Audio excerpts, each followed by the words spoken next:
You're listening to the Touch 'em Up podcast. I'm your host, Double M, and on today's episode, we have PFL 1, Loughnane versus Moraes, preview, predictions, and breakdown. PFL 1 takes place this upcoming weekend on April 1st, and it's a banger of a card to open up the 2023 season for the Professional Fighters League.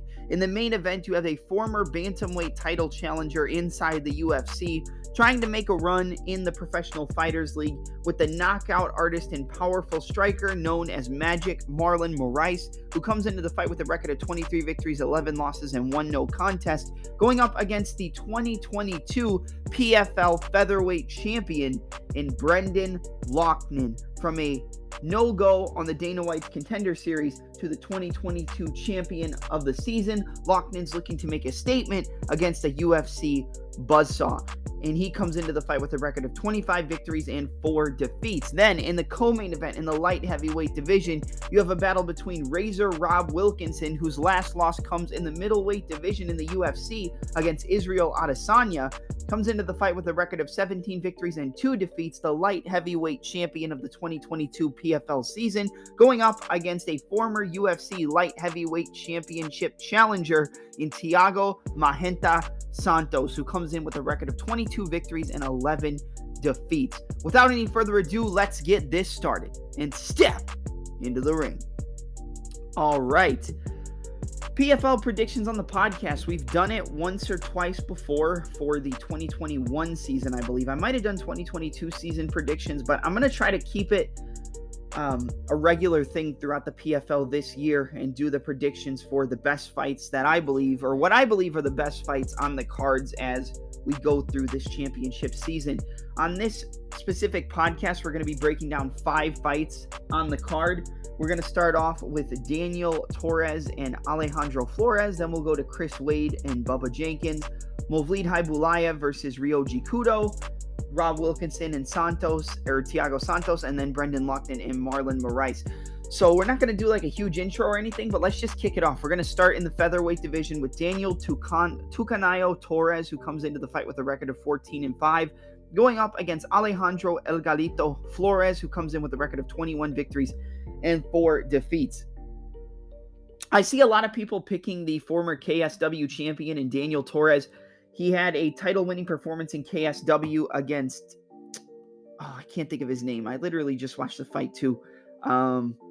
Saladin Parnas. And Saladin Parnas is a solid technical fighter, a really solid southpaw.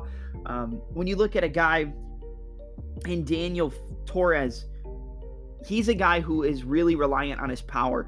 He's very explosive. He keeps his hands down. He walks forward in an orthodox stance, and he looks to bomb away on you with big left hooks, right hooks, overhands, uppercuts. But he's not the most active when it comes to the volume. Daniel Torres is going to be a guy who's going to be walking forward, looking for those big bombs until you give him an opening where he can put you away.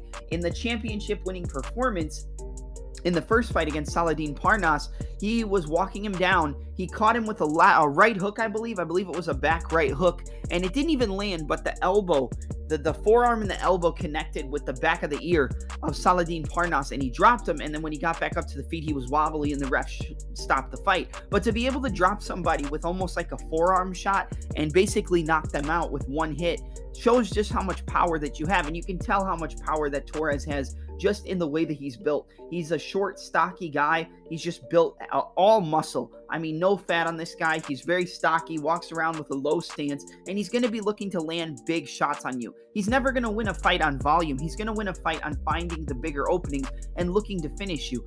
He does have decent wrestling, and he can go for front chokes. If you leave your neck out, he will grab it and go for a guillotine and look to take your head home with him. But that's, again, another submission that, you know, if you don't set it up technically, you can get those submissions off pure strength. And that's kind of what I see from Daniel Torres. He is technical. He does have technical ability when he sets up his punches, but a lot of the shots are big power punches. When I look at Alejandro El Galito Flores, 21-4 as a professional mixed martial artist, he seems a lot more technical to me. He's a lot longer, rangier. He's going to be looking to keep the distance. He's going to be looking to chop the low kicks.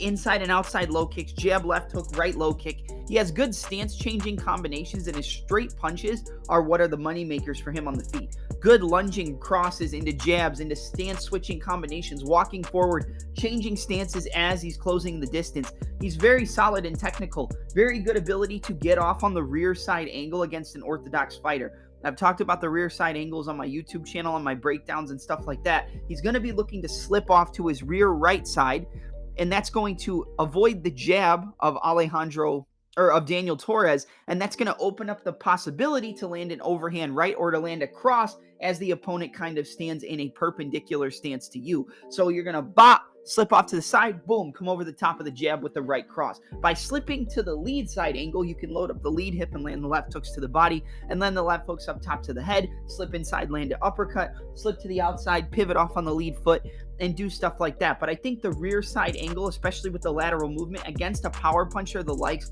of Daniel Torres, who's going to be throwing big bombs with a lot of power, is going to be able to open up those windows to land the counter strikes. And he's a long, tall, rangy guy. He's going to be looking to use that distance. So a lot of jab, left hook, right low kick, jab, front teep kicks to the body, the right cross over the slipping of the jab to get to the rear side angle, jab, left hook to the body, right low kick, lead teep kick, left hook, right low kick. He's going to be mixing up the kickboxing combinations. And another thing I think he has an advantage in, I wouldn't say he has the advantage in the strength on the floor, but I think he has the advantage in the scrambling ability. I think he can, I've seen in a few of his fights, even in the PFL, he's able to not surrender position, or he doesn't surrender position, I should say. Even if you do get a takedown, he's going to be looking to scramble. He's going to be looking to work his way back up to the feet with the head on the inside single leg and push off and get off on an angle.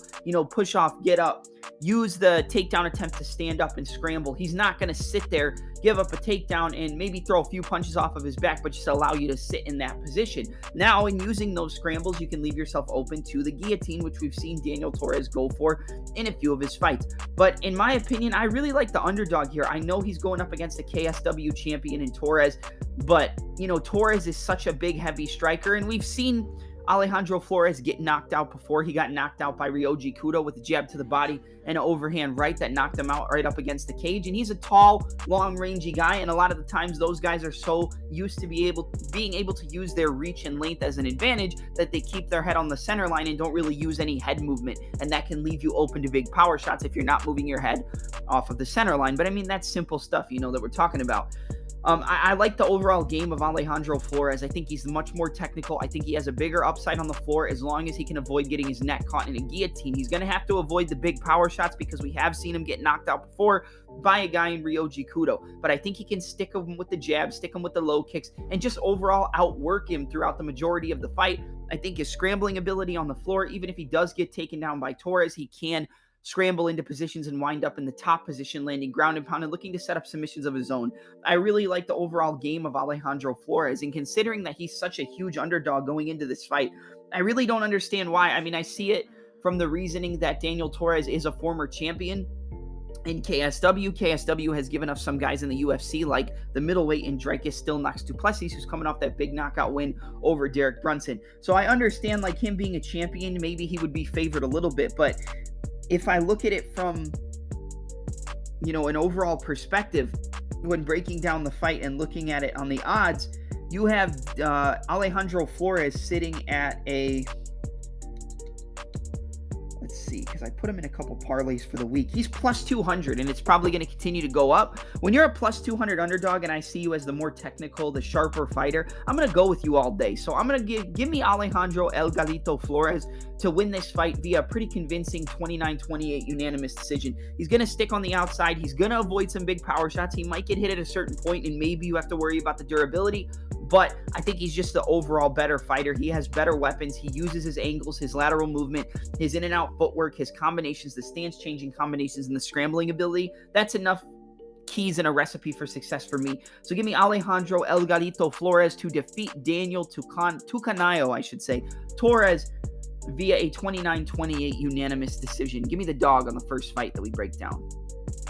All right, and we continue on down the card with a rematch from the 2021 PFL playoffs in the featherweight division between the former PFL finalist and the Long Island Killer Chris Wade, coming into the bout with a record of 22 victories and 8 defeats, with a victory over his opponent in Bubba Badman Jenkins, who was the finalist of the 2022 PFL championships, where he ended up losing to the featherweight champion of that season in Brendan Loughnane.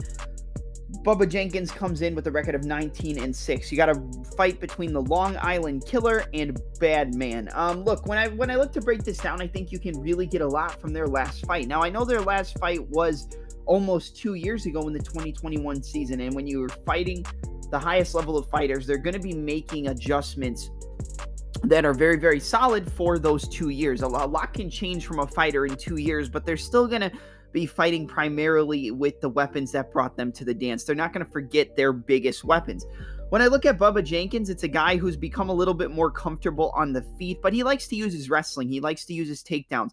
He likes to get the opponent up against the cage, work the head on the inside singles, look to work to the body lock, suck their hips out from the cage in the double legs, look to lock up their legs with the triangle, not the triangle leg mount, but looking to leg lace, control from the top, ground and pound, and look to set up submissions. He's very big on control with his wrestling, but the one guy he wasn't able to control, and the one guy who was able to out-scramble him, was Chris Wade. The Long Island Killer Chris Wade was very solid at not settling for positions. Even when Bubba Jenkins was going for takedowns, he was spreading his base wide. He was looking to hit the switches. He was looking to sit through the middle with the Iranian and work to the back. He was constantly, fighting position for position against Bubba Jenkins. And I think with a guy like Bubba Jenkins, seems to have that type of ego, and I'm not saying this in a bad way, I'm just saying it from what I see. He has that ego where if you're really able to combat him, if you're really able to push him, pressure him, if you're able to shut down the weapons, whether it's in the grappling or the striking,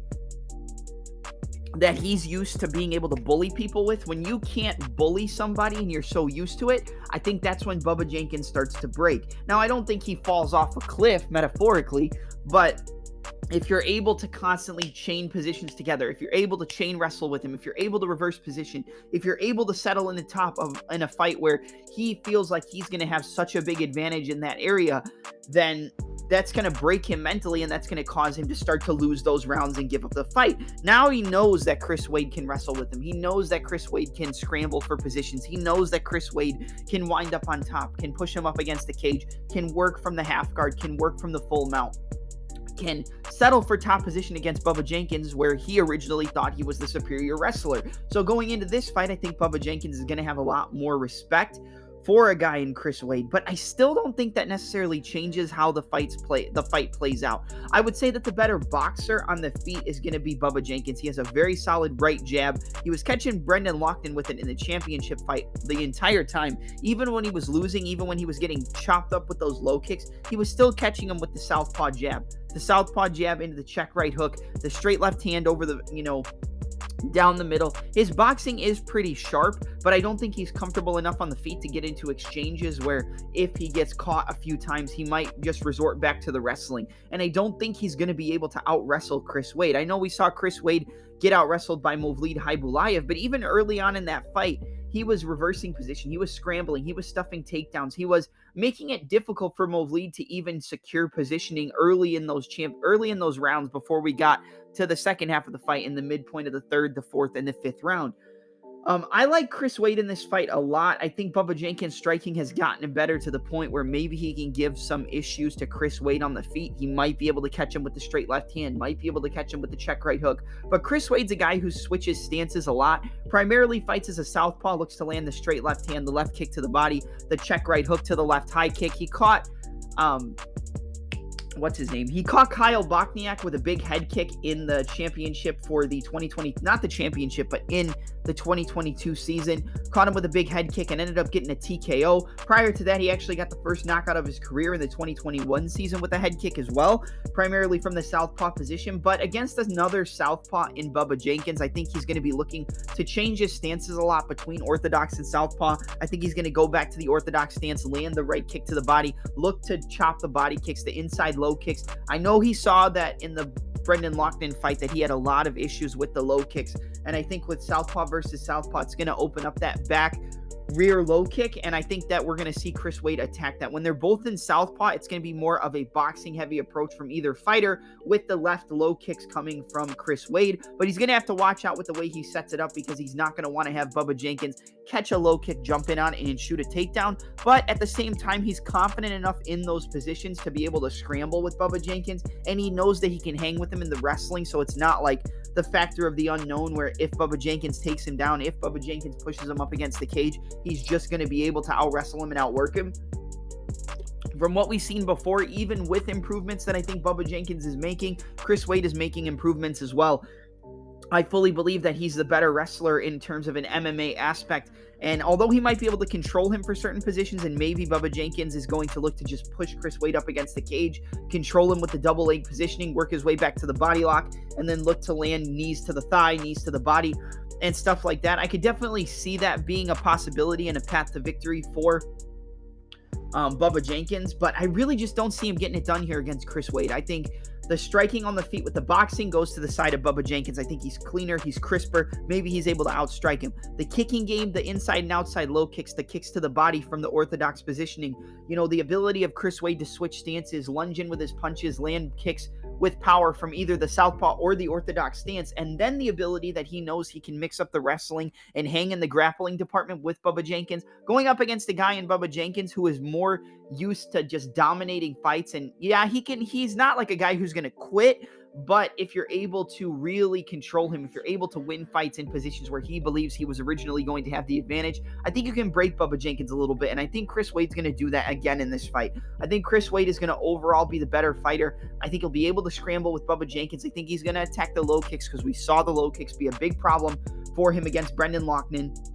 I think he's going to attack the low kicks. I think he's going to work his kicks to the body. He's going to be looking to land his boxing combinations just to close the distance, to get into the wrestling exchanges. And I think he's going to be scrambling with Bubba Jenkins and be able to wind up in the superior position once those scrambles finish off. So my pick for this fight is going to be Chris Wade. I think the Long Island Killer goes 2-0 against Bubba Jenkins and wins this fight via another decision. I think he's just going to be overall having the bigger moments, controlling Bubba Jenkins in the wrestling, tiring him out in this midpoint of the second round and into the third, and just overall being the better fighter. I think we'll see a more kick-heavy approach from Chris Wade, but it's more going to be on the side of inside and outside low kicks, less than kicks to the body, because he's not going to want to have Bubba Jenkins catch the kicks, get taken down, and then work his wrestling, even though he can scramble with him like we've touched on multiple times already. So I'm going to go with the Long Island Killer Chris Wade to improve to 23-8 and defeat Bubba Badman Jenkins via 29-28 unanimous decision. I really like Chris Wade in this spot. I could see you maybe siding with the boxing and the boxing improvements of Bubba Jenkins under Dewey Cooper, but I got to go with Chris Wade. So Chris Wade to win, then defeat of Bubba Badman Jenkins via 29-28 unanimous decision. All right, and now we move to the next fight up, again in the featherweight division, between the 2021 featherweight champion for PFL in the return of Moulid the Killer Haibulaev, who comes in with an undefeated professional mixed martial arts record of 19 victories, no losses, 1 draw, and 1 no contest, going up against Ryoji Kudo, who comes back with a record of 11 victories, 4 defeats, and 1 no contest. Moulid Haibulaev was basically exactly what his nickname says. He was a killer in the 2021 PFL season.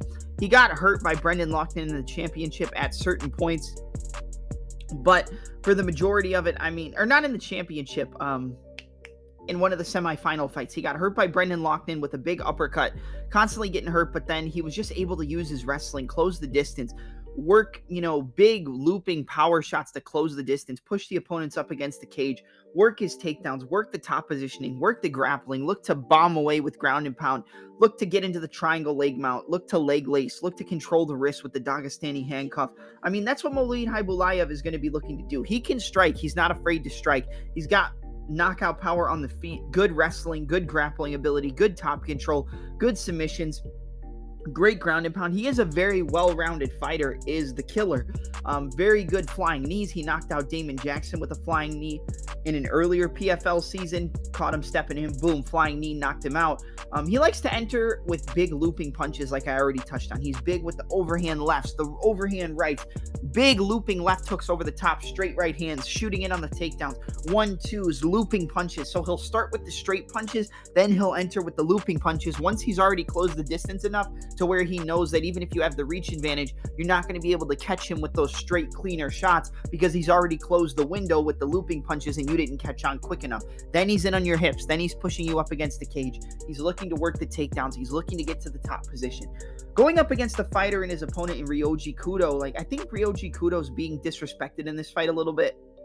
I know people are going to look at the Bubba Jenkins fight in the 2022 season where he got taken down. He got submitted early. I believe it was a submission in the first round via rear naked choke. I could be wrong on the exact submission in the round, but I know he did submit him pretty early on in their contest. Took him down, out-wrestled him, submitted him, and that was a wrap. And you look at a guy like Movlid Haibulayev, who many people would probably believe would be able to out-wrestle Bubba Jenkins in an MMA setting, would be able to close the distance, would be able to overall outwork him the longer the fight went. Now, I would probably tend to agree on that, but you have to also look on the side of Haibulayev where he didn't fight during the 2022 PFL season. So he took a year off. What has he been doing in that year? Has he been training? Has he been taking it serious? You know, he won the $1 million from the 2021 season, and then he didn't show up for the 2022 season. So I'm sure he was still training. I'm sure he was taking it serious, but did that $1 million that he won kind of cause him to take a little bit of a break, not train as hard, you know, take a little bit of a year of leisure, I guess you could say, and not really look to come back? But he's back this year, and he's looking to make a statement. Having that year off, you have to take that into consideration when breaking down the fight, especially from a betting perspective. I think that Movlid Haibulayev should have the advantages in the fight, but Ryoji Kudo is a solid striker. He arguably defeated Brendan Loughnane in the 2022 season, where Brendan Loughnane won a technical decision, but he dropped him in the first round. He was catching him as Loughnane was moving laterally with his chin up in the air. He likes to move laterally and, you know, keep that distance and circle along the fence. And he was getting caught with the left hook. He was getting caught with the overhand right. He was getting caught with the uppercut to the left hook, the straight right to the left hook.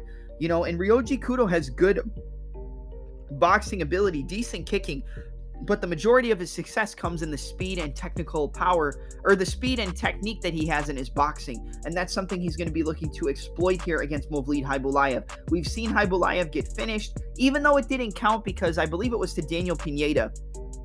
Even though that didn't count because Pineda was on some type of steroids, he did get finished. He did get knocked out. Let's see. I'm going to look that up real quick because that's going to be a big aspect of how to break down this Kudo fight. I'm sorry. Let's see.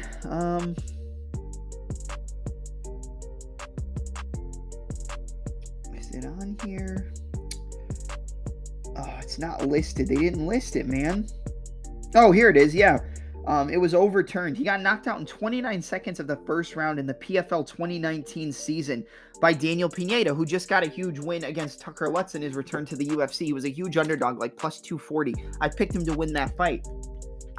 But going back to what we talked about, he can get caught, he can get hurt, and it's mainly with boxing. It's not so much with knees, it's not so much with kicks, it's with the hands. And a guy with the speed and power of Ryoji Kudo, with the lateral movement, the ability to counter off the lateral movement, and also taking into consideration that Movlid has had a long time off. He has not fought for a long time. He didn't fight last year. You know, I'm sure he was training, but he didn't take it as serious as if he would have been competing. And I mean, I know that's common sense, but I mean, looking at this fight, man, I think Ryoji Kudo can give Movlid some issues. I think he can catch him with some big boxing combinations. I think he can hurt him at certain points. I really do think that there is a universe where Ryoji Kudo lands a big shot on Movlid, hurts him, you know, swarms on him like a buzzsaw and gets him out of there. I mean, look at the fight he had against Alejandro Flores, who we talked about earlier. He was able to catch him with a jab to the body, I believe, in an overhand right up against the fence and knock him out cold. I mean, just one hitter quitter, just bang right on the chin. And I'm going to look up his record real quick so we can break it down. Ryoji Kudo, here we go. 11-4, but out of his 11 wins, he's got 7 wins by KO TKO. He doesn't have any submissions, but the guy is going to be looking to land big bombs on you. He's going to be looking to knock you out. Alejandro Flores, a knockout in the first round.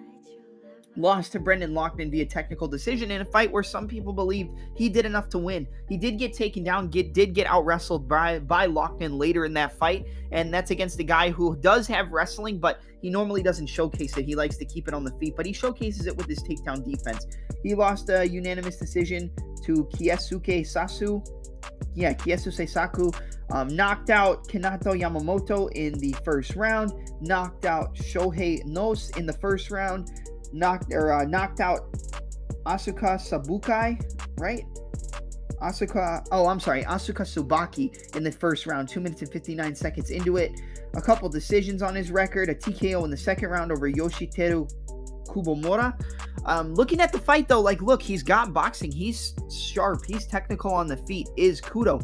But seeing the fact that he's had a lot of issues with the grappling, gotten taken down, got controlled. Yeah, against Bubba Jenkins, who is a high-level wrestler, so you have to take that with consideration. He could probably do that to a lot of guys in the PFL. But against Brendan Loughnane, who's not known as a wrestler, and yes, he's been working on his wrestling. He's been sharpening up his grappling skills, his takedown defense, his scrambling ability, his ability to use his wrestling offensively, not just defensively. So yeah, take that into consideration. But if you're getting taken down by a guy like Loughnane, and you're going up against a guy in Movlid Khaybulaev who was able to do that exact same thing to Chris Wade, the exact same thing to Brendan Loughnane, that's a guy who he's gonna have issues with the wrestling of Khaybulaev. I mean, there's no ifs, ands, or buts about it. Unless Ryoji Kudo catches Khaybulaev early on the feet with a big left hook, a big overhand right, a jab to the body, a right hand, a left hook, an uppercut on the left hook. If he catches him with a good shot on the feet, he can hurt him and knock him out. We've seen Khaybulaev get knocked out. We've seen him get hurt before.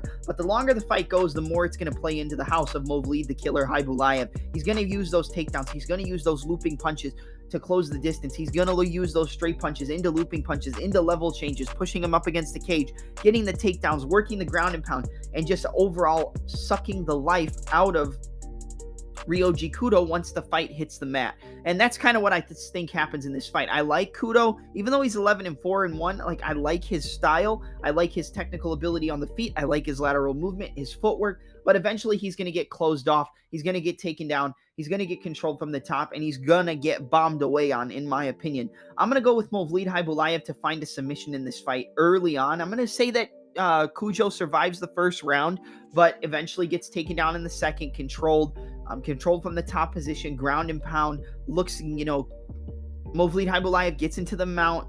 Oh my God, I can't talk. Kudo gives up his back and gets rear naked choked. So my pick is Movlid the Killer Khaybulaev to come back after missing the 2022 PFL season and win the first fight of the 2023 PFL season for him via second round rear naked choke submission. I do not mind the shot on the dog though. If I'm looking at it from a betting perspective, I do not mind the shot on the dog Ryoji Kudo at a plus 450, plus 460 because of the knockout ability, because of the time away for Movlid Khaybulaev. Sometimes that ring rust has different effects on people, and some people don't come back the same. And we've seen his chin get tested. We've seen him get rocked and come back from it. We've seen him get knocked out before. So there is a possibility that Kudo can bust on him, hit him early, and just bang away on him and put him away. So from a betting perspective, I think it's dog or pass all day. Ryoji Kudo at plus 450, plus 460. But from a pick perspective, I have to go with the favorite in Movlid Khaybulaev, the 2021 PFL featherweight champion, to come back in the 2023 season and get the first win of the season for him via finish. So Movlid the Killer Khaybulaev via a second round rear naked choke submission over Ryoji Kudo.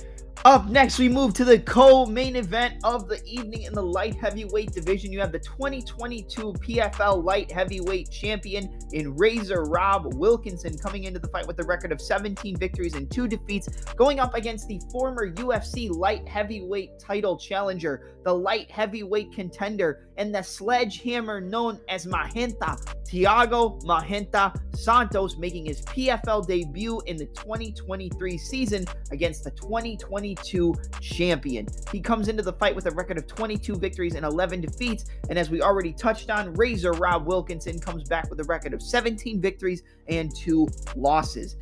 This is a great fight, and it's a big test for Rob Wilkinson in the first fight for him for the season, and it's a big test for Santos. I think a lot of people who maybe don't know PFL that well are going to come into this fight and look at it from the perspective of Thiago Santos arguably beat John Jones on one leg. tore both of his knees. He went back and forth with Jamal Hill, was able to take him down, out-wrestle him, out-grapple him, land some decent shots on the feet, beat Johnny Walker by a decision, almost knocked out Glover Teixeira, and all those things are very, solid things to look at when breaking down this fight. I understand, like, the competition level is heavily on the side of Santos, and you really can't argue that at all. The last loss for Razor Rob Wilkinson was actually in the middleweight division in the UFC to the former UFC middleweight champion in Israel Adesanya, and I think he defeated him in his UFC debut, did Adesanya. Since then, Rob Wilkinson hasn't lost a fight. He went into the PFL season, finished a ton of his opponents. He's got big power in his boxing ability. He has decent kicking, but it's about the volume. It's about the boxing. And the thing about Rob Wilkinson is he has really solid volume on the feet for a big guy in the light heavyweight division. Like, he'll throw 5, 6, 7, 8 punch combinations at you. He'll come forward with lunging, stance switching combinations, big uppercuts, huge left hooks, 1-2, left hook, right uppercut, left hook, right hand, double jab, right hand, left hook, double jab, right hand. Like, he'll come at you with all these combinations and he'll look to shut you down. But he also can win on the volume because he has really good volume for a guy in the light heavyweight division. He's going up against Thiago Santos, who does change his stances, but primarily likes to fight out of the southpaw stance. When it comes to the big one-shot power on the when it comes to breaking down the fight, I would say that that's definitely on the side of the sledgehammer in Thiago Santos. Like, he's going to have the bigger one-punch power, and if he catches Rob Wilkinson on the chin, he can put him away. Thiago Santos can put anybody away if he catches them on the chin. But the one thing I look at when I look at Santos is a guy who hasn't been the same since he got that knee injury to John Jones. Ever since that John Jones loss, and it's kind of the same thing with Dominic Reyes on the side of the John Jones effect. Ever since he got those injuries, the knee injuries, and he tore both of his knees apart, Thiago Santos hasn't been the same. His cardio has suffered. He hasn't been as explosive. He hasn't been moving around the cage as much. He used to be very in and out, kind of like traditional martial arts style with his footwork, in and out, lateral movement, and exploding into big shots. He could still do that, and he still has big power, but he kind of likes to fight at a more reserved style now, and I think it's due to the knee injury he suffered in the John Jones fight. And I mean, yeah, he caught Glover Teixeira, almost knocked him out, but when he couldn't knock him out, he got finished. And if it hits the ground, like, Thiago Santos is kind of a fish out of water. Now, I think Razor Rob Wilkinson is going to want to keep this fight on the feet. He's going to want to box with Thiago Santos. The only thing I don't like about Rob Wilkinson is the fact that his head movement is kind of non-existent. He likes to lunge in with his straight punches, his hooks, his uppercuts, and his boxing combinations are clean, but he leaves his head on the center line without any form of a high guard, to the point where if Thiago Santos can time you stepping in and catch you, kind of like he did against Jan Blachowicz, where he was backing up, walking to the cage, caught him with a check hook and knocked him out. Like, I think he can catch Rob Wilkinson that way and bang away on his chin and put him away. Thiago Santos is going to have the power to knock out Rob Wilkinson. But based off the knee injuries, based off of the way that I've seen Thiago Santos perform recently in his career, ever since that John Jones fight, I don't know how anybody could be super confident and supremely confident in picking Thiago Santos to win his PFL debut. And another thing you have to look at is that a lot of these guys who start off in the UFC and then they go to a PFL, they go to a Bellator, they go to one championship. Like, in the one championship side, you look at Demetrius Mighty Mouse Johnson, one of the greatest mixed martial artists of all time, and even he got knocked out in one championship by Adriano Martins. Yeah, I believe it was, no, not Adriano Martins. Who was the guy? Adriano Morales? Hold on, let's see. I want to look that up because for some reason, I think his last name was Morales or let's see. Give me a second and I will tell you. Adriano Moraes. Sorry, that's it. I was combining names. Adriano Moraes, he got knocked out with a knee in the second round, but he's been pretty successful in that promotion aside from that, and even came back and TKO'd Adriano Moraes. So, but you look at guys like, I mean, who's other guys that have walked? I mean, Jeremy Stevens went over to the PFL. He had okay success, but he didn't do as well. You have other guys like, look at Eddie Alvarez, leaves the UFC, goes to one championship, and he wins a couple fights, but for the most part, gets dominated, loses a couple fights. A lot of these guys who leave the UFC and go to another promotion, a lot of people think that just because they were in the UFC that they have, they're going to have so much success in these other promotions. It doesn't usually work like that. I'm going to be honest. Like, And even guys who come out of other promotions and go to the UFC, sometimes they don't have the biggest success, but they pick it up the longer they've been in there. Look at Marlon Moraes coming over to PFL, looking great in the early on against Shimon Moraes, but then getting knocked out, getting clipped, getting dropped, getting finished. And, everybody probably thought that Marlon Moraes was going to dethrone everybody in the PFL. He was going to walk through Shimon Moraes, and that's not what happened. And with Razor Rob Wilkinson and Thiago Santos, because we'll talk a little bit more about Marlon Moraes when we get to the main event, but I think Razor Rob Wilkinson has the boxing ability to knock out a guy in Thiago Santos. I think he has the ability, and I don't really like the cardio of Santos. I think he can get tired. I think he can whittle away. And I know it's going to be a 3-round fight, so the cardio probably isn't going to be the biggest weapon, and it's going to be more of the power and explosiveness and the one-shot KO power of Thiago Santos compared to the overall higher volume, crisper boxing combinations, crisper technique on the side of Razor Rob Wilkinson. I think if Thiago Santos uses more of his kicking game in this fight, that he can definitely win. I would say to use more of the body kicks from southpaw, the high kicks, the spinning hook kicks, the front kicks to the body, the flying knees, the knees to the body, using your lower half to kind of chop down Rob Wilkinson, even to the body and stuff like that, is going to be your best path to victory. But with a guy who has that huge knee injury and hasn't really been the same, is he going to be confident enough to use those big kicks, to use those big explosive movements and potentially re-injure his knee? Thiago Santos is not the same fighter he was before he fought John Jones. And based off that fact, I don't think anybody should be supremely confident in picking him. And I already said that, but I'm going to, reiterate it here because I think it's definitely important when breaking down the contest. I think Rob Wilkinson has better technique on the feet with his boxing. I think that he obviously has more experience in the PFL, but I like his overall game a little bit more than I like Santos. I like the knockout upside of Thiago Santos, but based off the injuries and the way he looked after those injuries, I'm not confident in him being able to defeat the light heavyweight champion from the 2022 season. I really am not. I originally, maybe I was going to go with Santos, but when I really thought about it and looked at it, I know he had a close fight with Jamal Hill. I know he used his wrestling more. Then yeah, if he uses his wrestling, if he uses his kicking, he has the better overall game than Rob Wilkinson. But I think Razor Rob's going to put away Thiago Santos. I think the longer the fight goes, the straight punches, the hooks, the uppercuts, the forward pressure of Razor Rob Wilkinson is going to get to Thiago Santos the longer the fight goes, and he's eventually just going to wear on him. And towards the end of that second round, I think Razor Rob's going to put him away.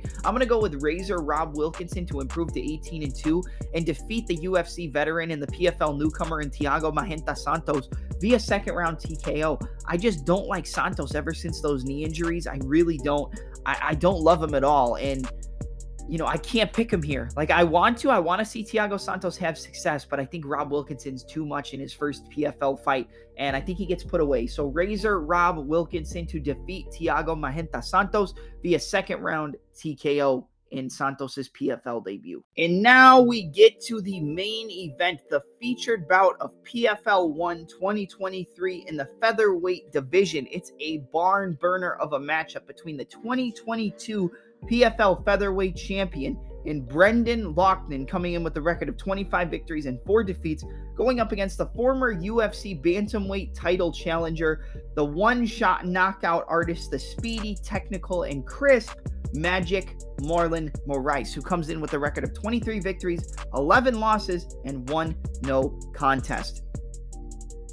Man, look, I know people are going to sit there and immediately count out Marlon Moraes because of his recent track record in the UFC, because of his chin issues, his durability issues. You look at the fight with Shimon Moraes, he gets knocked out after basically dominating the entire fight, landing some good shots on the feet, big left hooks, good straight rights, jab, load up the left hip, left hook, right hand, right uppercut, left hook, load up the punches, really solid, crisp technique, good takedown ability, timing the forward pressure of Shimon Moraes, taking him down with inside and outside trips, body lock takedowns, working from the top position, dominating the fight. Before he got knocked out, he was like a minus 2,500, minus 3,000 favorite, but he got caught with a big shot, caught in the right spot, dropped, worked his way back up to the feet, got dropped again, and Shimon Moraes won the fight in a fight where Marlon Moraes was dominating. It looked like he was easily going to win that fight.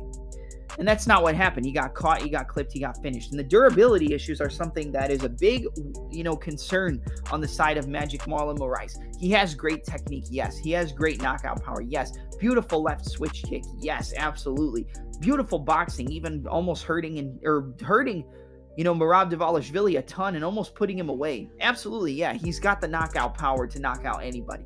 But it's the durability issues. It's the fact that if that power doesn't work for you, can he still come forward and win the fight? And the answer is no.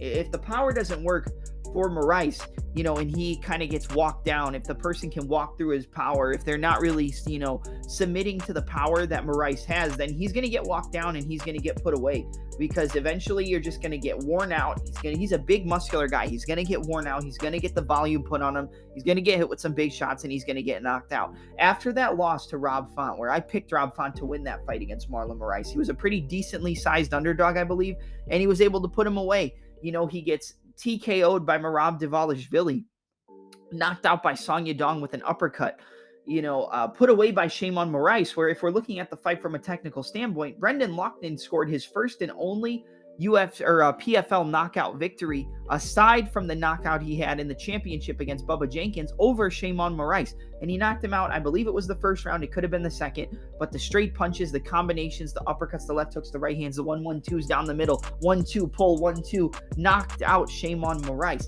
Now, Shimon Moraes was able to knock out Marlon Moraes. And even though Marlon was dominating the fight, the big shots of Marlon weren't able to put away Brendan Loughnane. And this is also in the featherweight division where, Marlon Moraes is going to have more weight on him. He's going to be more hydrated than at bantamweight. So maybe his durability isn't going to be as bad as it was in the UFC's bantamweight division. I understand that. And I think that is something you have to look at. But I think Brendan Loughnane is going to walk through Moraes. If Moraes can't put him away in the first round, where it's always first round for Marlon Moraes, like, you have to be worried. I don't care if you're betting against Marlon Moraes with Peter Yan, freaking Shane Burgos, Brendan Loughnane. I don't care who you're betting against Marlon Moraes for. In that first round, you have to be cautious and you have to be worried that Moraes is going to land a big head kick, land a big left hook, land a big uppercut left hook, a big knee, and put the opponent away. I mean, he even caught the current UFC bantamweight champion in Aljamain Sterling with a switch kick, but he landed the knee right on the chin, knocked out Aljamain so bad he did the dab while he was unconscious. And now Aljamain Sterling is the current UFC bantamweight champion. So I know Marlon Moraes is like 1-5 in his last 6 fights. Actually, let me pull that up real quick. I think he's 1-5 in his last 6.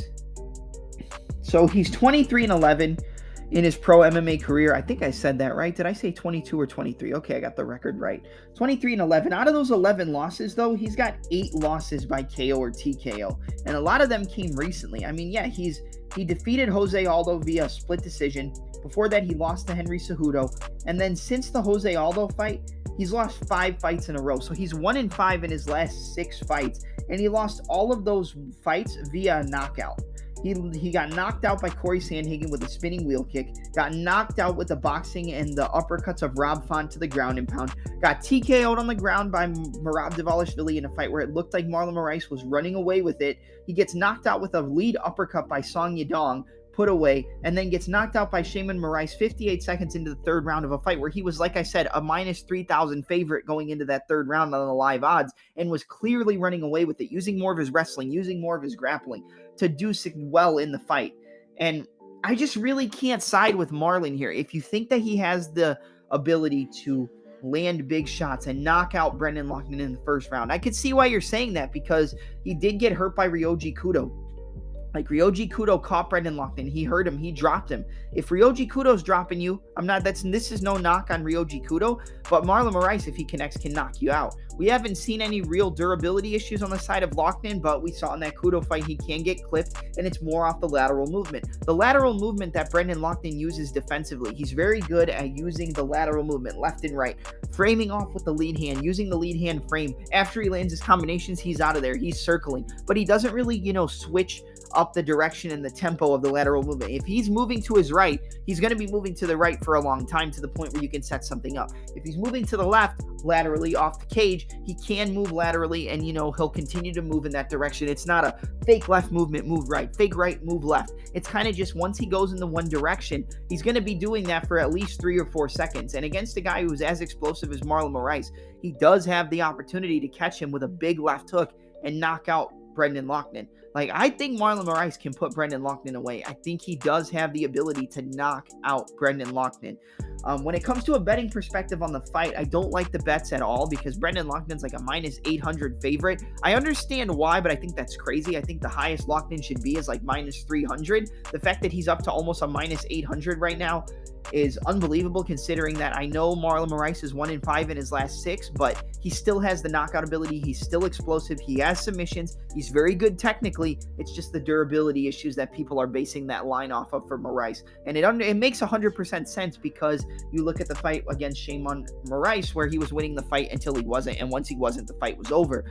And that could be the same situation here against Loughnane. Loughnane's going to be looking to use those low kicks. He's going to be looking to use the straight punches, circle off to the rear side, land the right cross, the left hook, the jab, left hook, right uppercut, double jab up top, constantly moving left and right, constantly feinting in and out, right low kicks. He used the low kicks so well against Bubba Jenkins. I expect him to consistently go to the low kicks again. He has a really solid takedown defense that he's been working on. His takedown defense, his get-up game is really, really solid. It's improved so much just in his few short years in the PFL. He's probably going to be the more well-rounded fighter, but I wouldn't even necessarily 100% say that. I know I just did, so I'm contradicting myself, but I think Marlon Moraes is sharper. I think he's crisper. I think he's cleaner. I think he has more knockout power. I think he's fought the better competition. All the intangibles, all the MMA math should go to the side of Magic Marlon Moraes.